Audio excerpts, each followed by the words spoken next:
Ladies and gentlemen, my name is Ryan McCallum, and my professional presentation will be on the social problem of child sexual abuse and the long-term effects.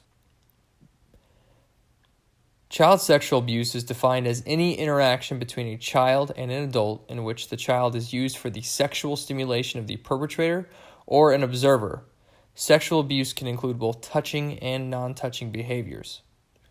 Its forms include seduction, manipulation, violent force, forcing a child to perform sexual act on himself or someone else, or exposing children to pornography. In 2010, it was reported by the U.S. Department of Health and Human Services that 63,527 cases of child sexual abuse had occurred. The National Center for Victims of Crime reported in 2012 that 20% of adult females and 10% of adult males recall a childhood sexual assault or sexual abuse incident. As many as 60% are abused by people the family trusts. The facts presented indicate that child sexual abuse is in fact a social problem. However, the problem does not end with the abuse. There are many long-term effects that happen in result of child sexual abuse. Many of these effects include higher levels of depression, guilt, shame, self-blame, eating disorders, denial, sexual problems, and also interrelationship problems. Survivors frequently take personal responsibility for the abuse. They trust the offender and therefore have difficulty viewing them in a negative light, thus leaving them incapable of seeing what happened as their fault. One of the major disorders that can happen from child sexual abuse is called dissociation disorder. Practitioners can diagnose victims with dissociation disorder. Dissociation disorder is a mental process of disconnecting from one's thoughts, feelings, memories, or a sense of identity. Most mental health professionals believe that the underlying cause of dissociative disorders is chronic trauma in childhood. One of the most alarming observances is the issue that develops in a child's sexual behavior as they progress to adolescence. When a child undergoes sexual abuse and their development is tampered with, they're more likely to develop high-risk sexual behavior later in life. One study involved the analysis of over 520 New Zealand children from birth to the age of 18. A researcher has concluded that 58.6% of those who had experienced penetrative child sexual abuse had more than 5 sexual partners before age 18, compared to 13.3% who reported no form of child sexual abuse.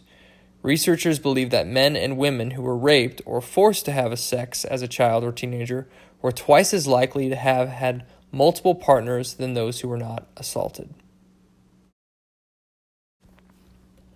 The methods I used to assess this social problem included researching through academic journals. I used the journals found to analyze the statistics. Many of the journals that I utilized were from the University of Louisville Library's webpage. One of the journals was called Vistas Online. I was able to look at articles that went into detail about the long-term effects of child sexual abuse and counseling implications.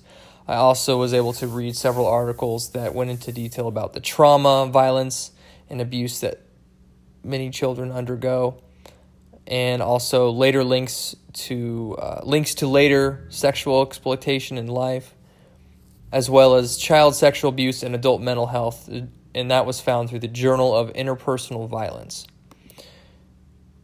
In addition, I was also able to get much data from the U.S. Department of Health and Human Services.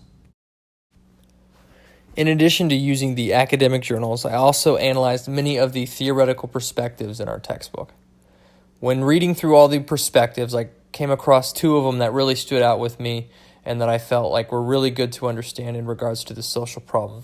The 2 theoretical perspectives that I analyzed were the conflict perspective and the development perspective.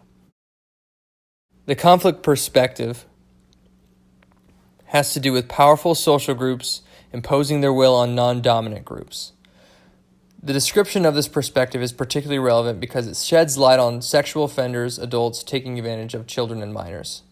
Many adults can have distrust for youth and deem their stories as fabricated, or that their judgment was skewed because of their age. Many adults can take advantage of youth because they are bigger, stronger, more intelligent, and manipulative. The adults or offenders are powerful social groups, while the children victims are non-dominant groups. Some of the significant concepts that encompass the conflict perspective are dominance, which has to do with adults establishing domineering behavior over youth; oppression, which has many different mechanisms. Some of these mechanisms worth highlighting are the threat of violence and blaming of the victims. Many times perpetrators will often use violence to manipulate you to give into these harmful acts, as well as alienation. Alienation has to do with the feeling like the child has no one to turn to because of their inferior state. Another theoretical perspective that I analyzed was the development perspective. The development perspective focuses on how human behavior unfolds across the life course, how people change and stay the same over time.